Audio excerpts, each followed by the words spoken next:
Hi, everybody. Will here with this week's interview chair. With this week, we have Jay Richardson, ex-professional handler, AKC judge, and just a good guy. I know. Anyway, sit back and enjoy and listen to Jay for an hour.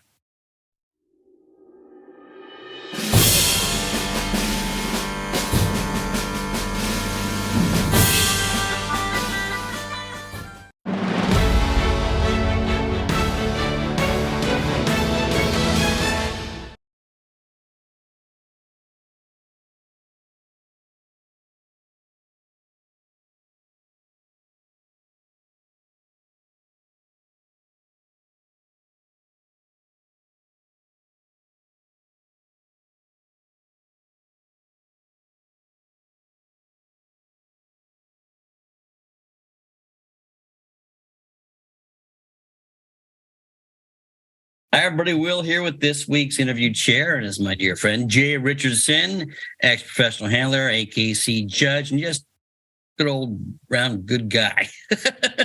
How's it going, man? I'm good. Did you enjoy yourself yesterday? Did you watch any of Westminster? I did. I watched all the groups and stuff. I watched some of the breed judging on the videos and stuff. I think the camera work is great on the videos. They've gotten so good on the live streaming. Yeah. I really enjoyed myself. I sat in my kitchen and I watched Wayne judge all morning and all afternoon. I did my traditional deep dish pizza. Oh, did you? Home. That's what I order for dinner both nights, deep dish pizza, and just sit and watch the groups. I think that's what I'm doing tonight. We have a hockey game tonight. That's what I'm doing tonight. Anyway, we're getting off track. Tell me, how did you get involved in the sport of dogs? And how old were you when you got involved? I think I probably was about 12, 10 in that range when I showed the first standard poodle in juniors. My parents raised poodles. They started with standards, and then they gravitated more towards the toys. They had a couple miniatures, but as they got a little older too, the toys were a lot easier than dealing with the standard poodles. They got started in it. Basically, we lived in a community, Mount Prospect, Illinois, outside Chicago, and some people moved next door. He was a Navy aviator at the Naval Air Station not too far away. They had a standard poodle. I always remembered her name. Her name was Wycliffe Vanessa, bred by Gene Thomas. And she was the little sister to a dog who did some winning and was, I believe, a pretty good sire, dog by the name of Wycliffe Virgil. Oh, I knew that dog, Virgil, yeah. Well, I didn't know him, but I know of the dog. Obviously. Yeah, owned by a lady who lived actually turned out not too far away, Joan. It was Joan Schelke at the time. She did get married, Joan Wicklander. And she bred some dogs who did winning over the years and stuff. I think Buddy Dickey did winning with the dogs she bred. But, we fell in love with the breed. And my dad, with us bugging him, finally told my mom, okay, you can go buy a dog. Here's $50. Well, my mom found an ad in the paper and outsmarted Dad because she took the checkbook. And I think she paid $100 or $150 for this black pet standard poodle, and that's how things got rolling along. Their first show dogs came from a lady by the name of Susan North, who Darkin was her kennel name, but they were really all Beltor brown standard poodles. Okay. So, and then just kept going after that. Well, how did you? So your parents have this standard poodle. Who was in charge of showing this first standard poodle? My dad showed him. I just showed him in juniors. The first dog I really probably showed or tried to show was outside of juniors. They had a litter and we kept a couple. And the brown dog we kept, I mean, when you look back, you wonder why they did what they did. He was a horse. He was like 27, 28 inches in that range. And, they didn't trim the puppies as much then. So it was like a half a day's job to bathe them and blow dry them and stuff. And I had a paper route at the time. And I used to take him out with me in the paper route every morning. And he'd run loose and stuff. I always remember there was a girl who was new on the paper route next to mine. And she would come around the corner. in the adjoining area, and I thought I think she peed in her pants. She thought he was a brown bear running loose in the neighborhood. So, things progressed. I mean, it was fun. I just always enjoyed. I usually ended up in juniors with the untrained puppies. I didn't have a terribly successful junior showmanship career because of that. But I do think it taught me well. It taught me how to lose. Yeah. And I did a lot of that. A lot. How did you know, at what point, like you're 12 now or something like that, how did you know that dogs were going to basically be your life? I don't think I did at that point. And then I think I was about 14 when I went to work after school for Lynn Welsh and Mabel Welsh. They had Alakahira poodles.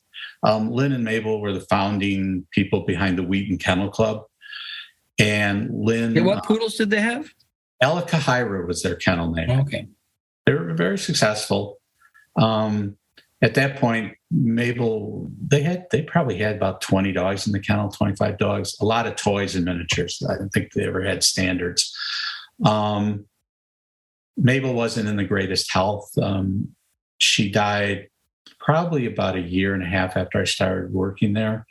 And then about a year, 8 months, something like that later, Lynn married Dorothy Welsh. So I inherited some collies to take care of too after school. So were you working in the kennel? Is that what you were doing? Yeah. I mean, it wasn't a big kennel. Dorothy had, maybe 8 collies or something like that. And by that time, because most of the poodles were older, there were less poodles and stuff. Great education. I mean, Lynn, you'd go there after school, and you never know who would be visiting them. Forrest Hall was there a lot. Larry Downing and he were very close. Larry was there a lot. The Van Courts would stop when they came to Chicago and visit. It was an interesting place. I bet. Got to meet a lot of people. So when did you start working at the dog shows? I think I was about 16 when I started working for Denny Codner as an assistant on the weekends. She, at the time, had the big black German Shepherd. She'd won the group at the Garden with the bear dog. And I love German Shepherds. I love big dogs. I was drawn to them. That's why I didn't really care that much about the toy poodles, the miniatures. The standard poodles are what there is. The rest are okay. But how long were you with Denny? Probably about 5-6 years. That doesn't happen anymore, really. No.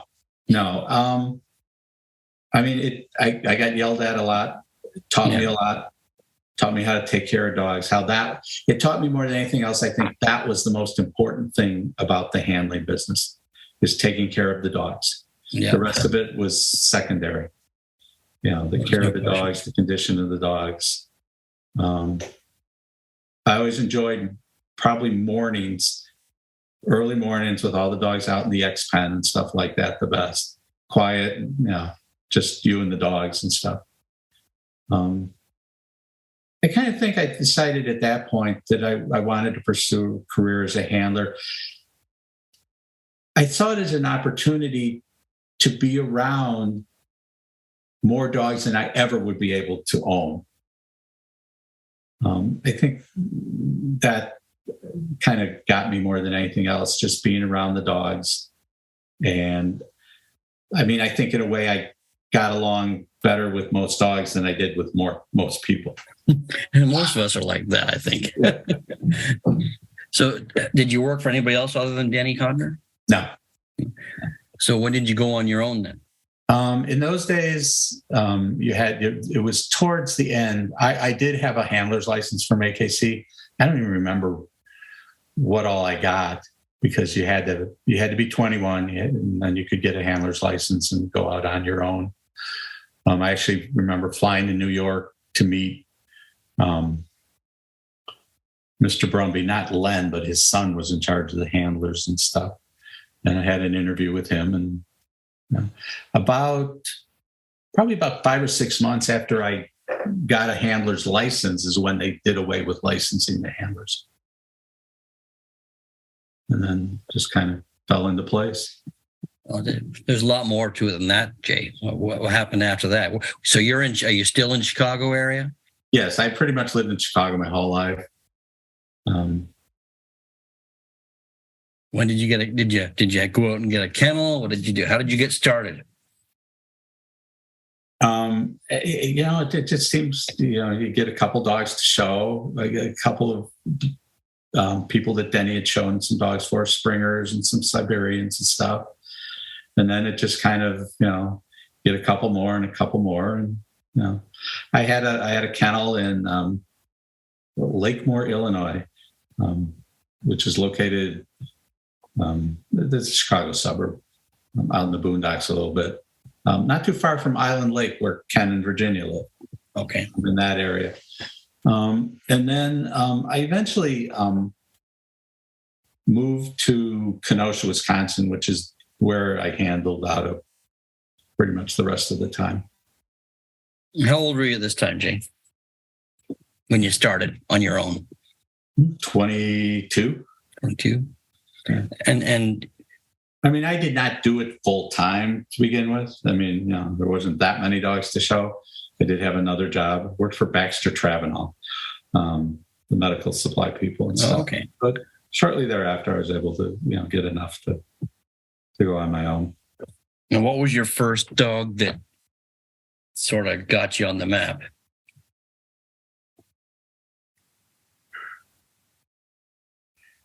I'm not sure. There were a couple dogs. I think I started showing some dandies.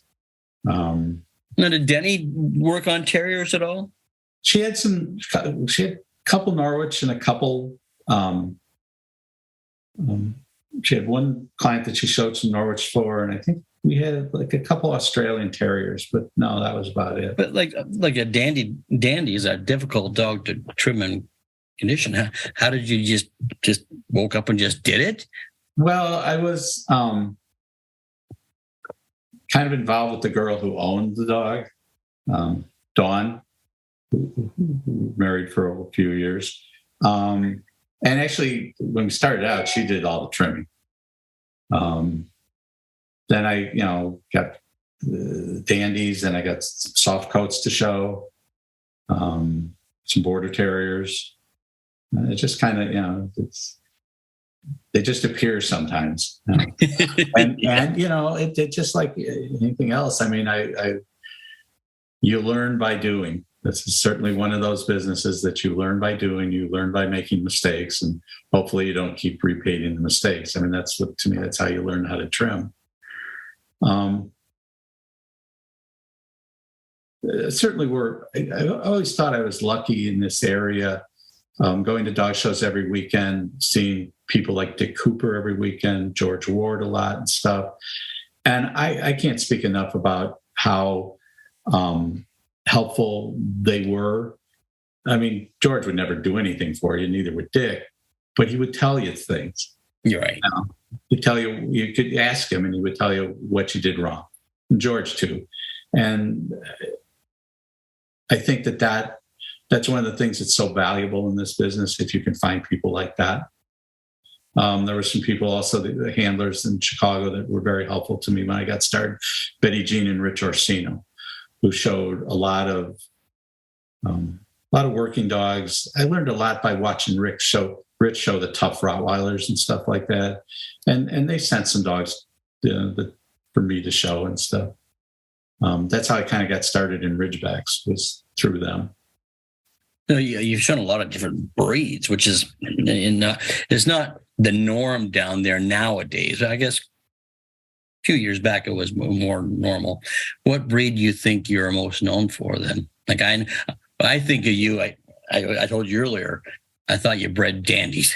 No, I never bred any of them. I buy some of them. I thought a lot of people would think dandies. Mm-hmm. A lot of people Ridgebacks.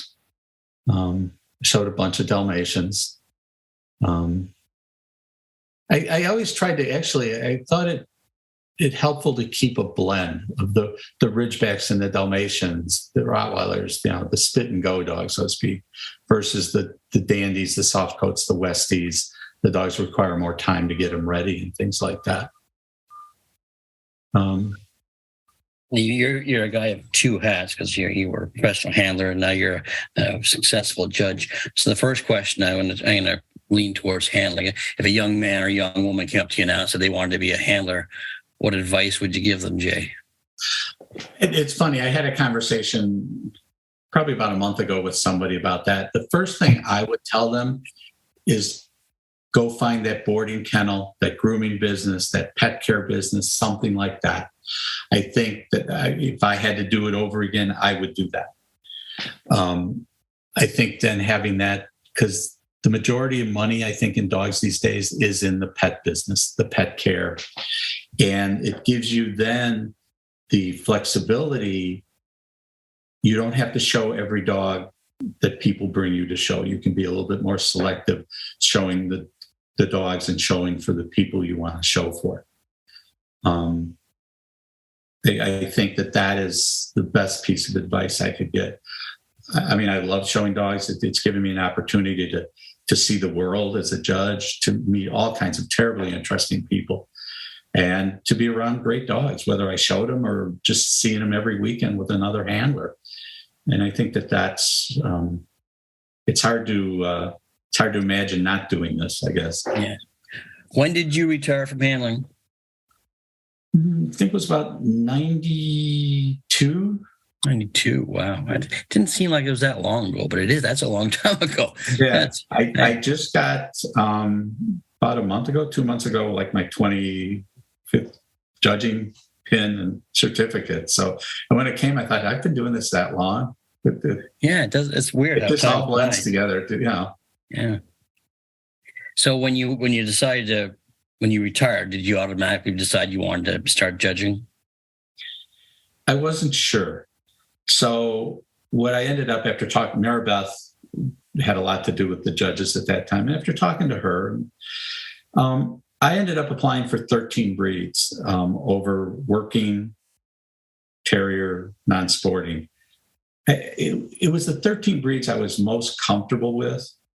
And I've always been happy I did it that way. Maybe it took me a little longer to get my first group, but I was very comfortable with what I thought the breed should look like when I walked into the ring. Sure. And I think it takes a while to find yourself as a judge. It takes a while to refine your procedure.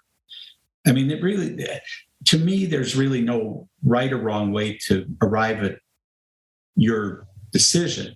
How you do it doesn't have to be the way I do it or the guy next door does it. You have to be comfortable using your thought process, how it works best for you. And I struggled a little bit when I first started with some of the bigger classes and stuff, so I never had to keep track of that type of thing. And if I had to do it over again, I'd probably do it the same way. Just take the things I was really comfortable with. So what was your first group? I know you did multiple breeds, different breeds, but what was the first group that you got? Was that terriers? Terriers. Yeah. Terriers, then working, then sporting, and I just finished non-sporting. So I'm going to go backtrack a bit. How old were you when you started judging? In my 40s. I like when we all think, how old am I right now? Yeah, probably mid-40s. Oh, I have one more backtrack question. When you were showing dogs, what was do you have a highlight? Do you have a win that sticks out in your mind that you smile when you think about even now? There were a couple. I mean, there have been some highlights and certainly the lowlights. Yeah. Well, we all get those. You win a few, lose a bunch. You know? Yeah. I think early on, one of the things that I won, some people brought me a Bernese Mountain Dog special to show, and that's when they were still in the working group and stuff. And I thought this dog was beautiful. He didn't always like being a show dog. And the national specialty happened to be in Wisconsin. Muriel Freeman, Mrs. Rottweiler, did that. And he wasn't always the greatest show dog. He didn't really like it. He was a pet dog, and he liked being a pet dog. It was very hard to motivate why I should get off the couch today to do this. And I have days like that, Jay. He walked into that ring, and I never touched him. He just decided this was his day. And when we were getting the picture, Muriel said to me, this was really one of the easiest things I've done in a long time. And I just, I'd never had anything like that happen to me where everything, and I've always told people going best in show is like, it's the day where everything went right, which makes up for all those days where nothing went right. And that's one of the ones of the highlights. Those are fun though. And then those things happen. The other one that meant a lot to me, I had a Dandy Dimont dog. He's the sire of the Luther dog I did all the winning with. He really was a different dog. He wasn't a great show dog. It took him a long time to decide to be a show dog. I always wanted to get one best in show on him. And Ace of Maze did that in a very, very competitive best in show. And that was the dog's one best in show. I didn't show him a lot. And it just really meant a lot to me, that dog. He probably never won as much as he should have, but I think we've all had dogs like that we looked at and think they should win a lot and for whatever reason. And I find some dogs that further on in succession win more because of that dog you didn't win with. Yeah. I mean, his son did a lot of winning. So, I showed a Beagle. I bet he won 50 groups, and he ended up with one best in show. Well, the next Beagle, who probably wasn't as good as him, 10 or 12 best in shows. I also think the highlights of showing dogs are for some of the breeders. I showed for Barbara Sawyer Brown, who just died about a week ago, the Ridgeback Quay Tooth. I showed elk hounds for a lady by the name of Bonnie Turner, who lived in Georgia, who bred some great dogs. And for some of my terrier clients too, I got to show some soft-coated Wheatons for Gay Dunlap. Showing dogs for people like that just, I think, is the epitome of being a handler, to show dogs for those great breeders that without them, none of us would be anything. Oh, exactly. And I find it's a lot. We don't have enough of those breeders anymore that have multiple litters in a year to choose from and can really build a family of dogs, Right. And I made the point in conversations recently that one of the things I find troublesome is most of the time you walk into a ring and you've got 5 of them. They all look different. They're all different makes or shape.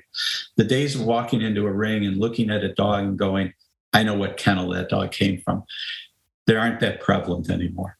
Yeah. I think part of it is that people have gone, you read so much about the whole line breeding, it's inbreeding, and it's wrong. I remember as a young kid poring over those poodle pedigrees because I was so interested, and you'd see half sister bred to half brother and son bred this, and they were so tightly bred, but that's because that's what made them all look the same. Yeah, it's fun when you watch a judge and then they judge a large entry and they pick a family of dogs, and then it's not like you said, it's not as prevalent anymore as it was back in the day because it was so easy to pick out, say, a Wycliffe Standard Poodle. You could pick it out easily, But those days, I'm sure there's still breeders out there that have family of dogs. I would agree. It's just there's not as many. Right. But breeding is much more difficult now, I think.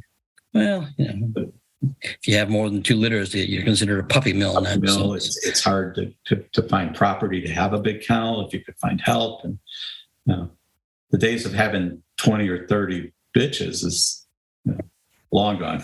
Yeah. So you've been judging now for 30 years almost, right? Yeah. You've seen some dogs all over the world.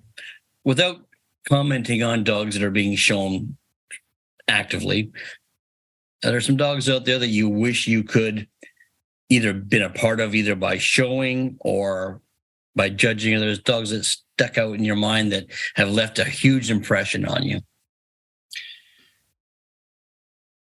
I mean, there's two dogs that have stuck in my mind that I had the same reaction after I went over them for the first time. And the first one was Mick. Mm-hmm. After I went over him, I saw him, but I had never touched him. The first time I had him in the breed, after I went over him, as I stood up from going over him, I thought to myself, I now understand what the Kerry Blue Standard has described, because this is it. The other dog that had an effect like that on me was Matisse, the Portuguese water dog. I just went over him the first time and I thought, oh my God, where'd this dog come from? Now, just down the road.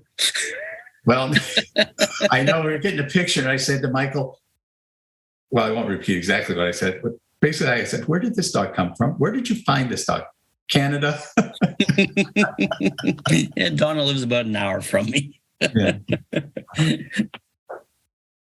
Yeah. and you know, I do think one of the joys of judging is to be able to find that dog that hits all your notes, that tickles your fancy, so to speak, and to reward them. And it makes up for sometimes long days when one of those walks in the ring and you go, wow. Well, that brings me to my next question. Advice I just started my judging career, Jay. So what advice would you give a new judge?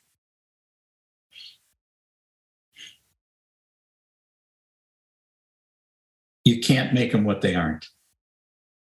You have to judge what's in front of you. You have to have in your mind what you think they're supposed to be. And I think important thing in many of these breeds, and I think everybody would agree with this, especially when you look about sporting breeds and stuff, to understand what the function of the breed is and what they were meant to do as a sporting dog. What environment do they hunt in? What birds do they have to pick up? There are two questions I sometimes ask myself at the end when it's like decision-making time. Certainly in sporting dogs, I will look and think, if I have to take one of these hunting, which one will it be?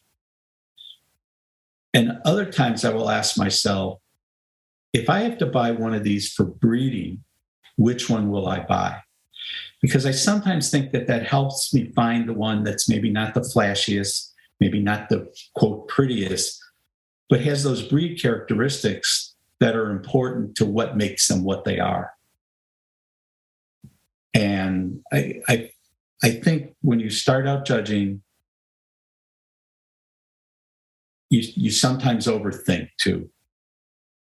Just follow your gut. Yeah. Follow your gut feeling. You're going to be right way more than you're going to be wrong. Follow your instinct, because I think sometimes we all get that instinct. You look and you're not really sure why you think this dog is that good of a dog, but your instincts say it really is, and then it probably turns out to be a really, really good dog.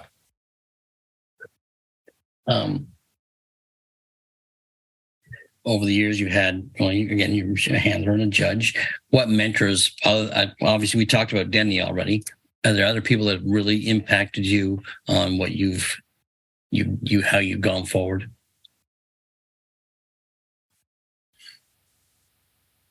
You talked about George. You talked about. I mean, there's been so many people that Lang Scarda had a great deal of influence on me. I showed dogs to him. When I worked for Denny, we showed the shepherd for him. That'd be fun. There's a few more stories there for sure. Well, those are what we want to hear, Jay. But I think I've learned some of his philosophy on judging dogs kind of rubbed off. To get it done. Don't agonize over it. Don't spend a lot of time on it. The longer you stand there, the more you look, the more confused you get to yourself. I think you also always have to question yourself. I mean, I used to question myself a lot more on the plane rides home. I'd replay things in my mind. Now I don't do it as much. As I said, mentors, as the young handler there, CNOs were very helpful to me. I don't know. They're just everybody you come in contact with, you can learn from. There's always somebody out there who knows more about a breed than you do. Well, and I find that you get mentors that they don't even know they're mentors to you. So it's been conversations with other judges sitting watching breeds and stuff. It's been, I think my opinion, not maybe my opinion, but what I think is important in a breed has changed in breeds based upon judging them on a regular basis. Seeing them, talking to the people you put up and the people you don't put up. Yeah. I mean, there's information out there. You just have to sort it out. So what's you said you weren't going any further in your judging. You're going to stop at your 4 groups. You judge sporting, working, terriers, and non-sporting. That's enough for Jay? It is. Yeah. It is. I mean, looking at the process, it's time consuming. It's not inexpensive. I'm happy with what I'm judging. I mean, there are certainly other breeds I would love to judge. I showed some Bouviers. I love the breed. I'd love to do those. I mean, I actually own some Dachshunds. But I mean, I get to do them best in show sometimes. Sometimes I do them in the owner handler groups. I'm just happy with what I've got. I mean, I did make the point to somebody, if the American Kennel Club wants to give me more breeds, I'll probably take them, but I'm not going to worry about it. I've never had a burning desire to be an all breed judge, because there are some breeds that it's not, and this probably maybe comes off wrong. It's not that I don't care about them, but I don't have the passion for them. For some of the toy breeds, I don't have the passion that I do for judging English Springer Spaniels or something like that. And I don't think it's fair to anybody, myself or the exhibitors, not to have a really passion for the breeds that you judge. Because, and I think that it rubs all those years showing the dandies, there were so many times in groups and in best in shows, you put them on the table and you could just tell the way they go over the dog, they didn't know or care. And then you get those people who surprised you when, even if I was talking to a gentleman I mentioned last week to somebody, Cyril Bernfeld was a bulldog guy. And I showed one of the dandies to him and I'd won the group and he did best in show. And I didn't win, but I didn't care because he went over that dog from the tip of his nose, the tip of the tail, so properly, putting his hands in all the right places where everything should be. Okay, so he didn't like him better than the other ones, but at least he knew. Right. And I've always tried to believe that those low entry breeds deserve the same amount of knowledge that the breeds that have 100 at the dog show do. And that's why I've also decided, I'm happy with what I do. I'm happy with my knowledge. And why judge things you really don't have that passion for?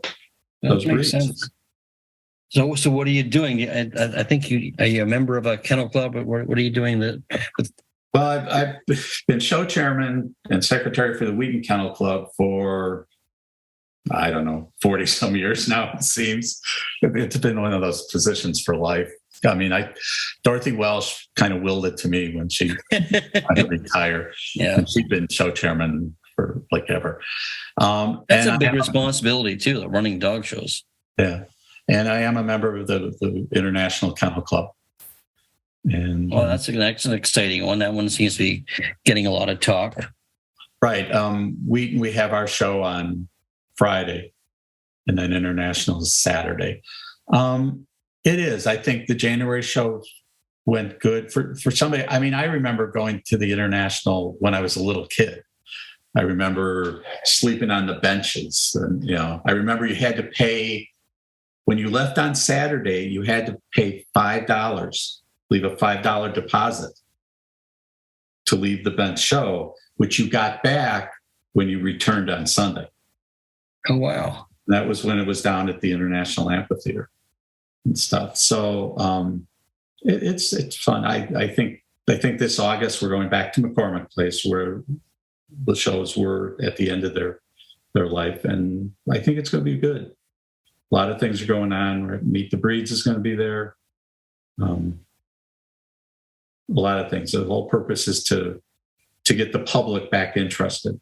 Well, that's what we need. We need events. We need events to keep the public happy, like this past event we just had at Westminster. That's definitely an event, and it catches the public's eye, and we need those shows to keep going. I think Westminster is so important because I think if you run into people on the street, so many of them know Westminster. Oh, no They've question. watched it on TV. They don't know anything about dogs or anything else, but they know about that. And that one little thing can lead to other things. That has been the main driving with Chicago is we want to turn this not into a dog show, but into an event. We want the public, everything we're trying to do, not everything, but most, trying to bring that public in the door to get them. We're doing an art contest again. We had a great response in January when we did it.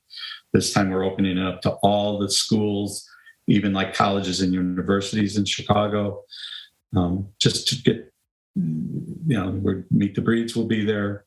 We're doing a lot of other things. Dock diving will be along the lake itself. It's because the show building is right along Lake Michigan there. So it should be a good time.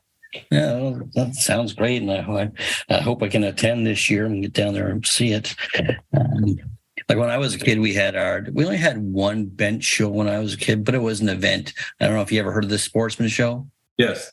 I never went there. My first show in Canada was the Dandy Dimmock Cup of Canada. We went up to Metropolitan. Oh, the Met, yeah. And that was an event too. It was. Fred Petty and Herb Williams ran that show, and they made it an event. We just had a great time. It was amazing. Well, I remember we had the Sportsman Show was 7 days of dog shows, and they're all benched. And I learned my most probably there as a youngster because you couldn't leave. And back then we'd get Bobby Barlow and Tommy and superstars of the sport showing up in Toronto to dog show. So we had to go. Right. I think that I understand very well why there's no bench shows. It's hard to facility. Right. Superintendent's not going to keep the bench into use once a year. And clubs, the cost in that is just exorbitant, and then to store it and stuff. I think that's a good thing about Meet the Breeds because it's kind of taken that place where public can come and talk to the people. We had some Meet the Breeds in January. Some of the clubs that helped us were just great. Great displays. People got to interact with their dogs and stuff like that. And it is important. It helps people meet the dogs. It helps sell dogs. Yeah. No, and it's so educational for the public. And like we had the Sportsman Show in Quebec. We had the United Dog Show, and they were packed. They were packed with public. And it's amazing when you talk to somebody like 15 years later, they got their first interest at those dog shows. So that's what we need. I think so. I mean, I can remember fighting your way down the aisles at the International every year because it was packed. Yeah, it's like that. And I missed those kind of events, so I'm glad that one's back. So, one more question for you, Jay. You ready? Sure. You're so relaxed. Look at him. If you were to meet the 20-year-old Jay now, what advice would you give Jay? It's a good question. Because you think you know everything at 20. It's true.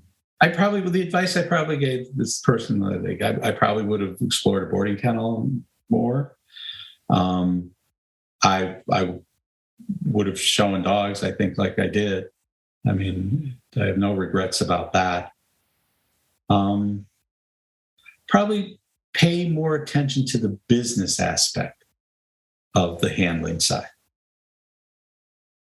Because it is a business if you intend to pay your bills with it, things like that. There's no question. And I think that's historically we've all had problems with that. Correct. You know, when I interviewed Clay Cody, he was very adamant about teaching his kids, his assistants, that part of it. Right. And if you look at his kids, the kids that work for him, they've all gone that route in one way or another, and it was great advice. So, yeah. No. My boss didn't give me that advice. No, I think when I started young, I mean, most handlers didn't have boarding kennels. No, they just had their show dogs and stuff.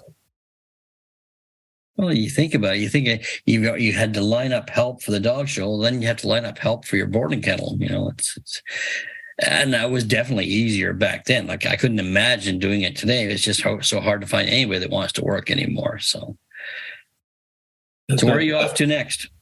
I'm home this weekend. The next month is an example of saying yes and maybe scratching your head when you look at the calendar and thinking, is this really a good idea? I go to California next weekend, come home, and then I go to Slovakia. Oh. 2 terrier shows, about an hour from Vienna, they tell me.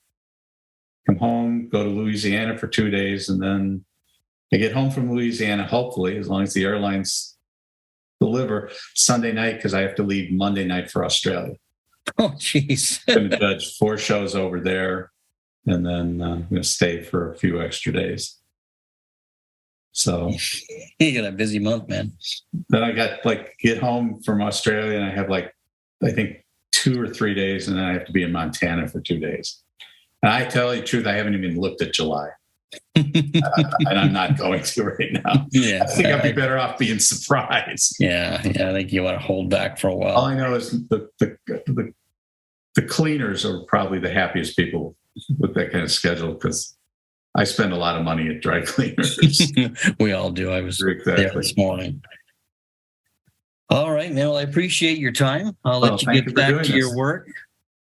And then we'll catch up somewhere, I'm sure. So it was good seeing you. We were on the panel together in Delaware, and it was fun hanging out with you. So it was a great time, great panel. Yeah, nice.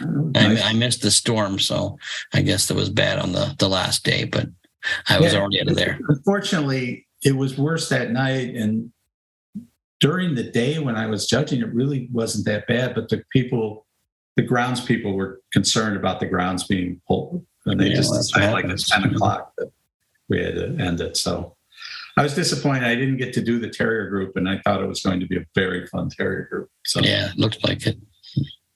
Oh, well, next time. Hopefully. Well, thanks, Will. Appreciate it. All right, man. Good to see you.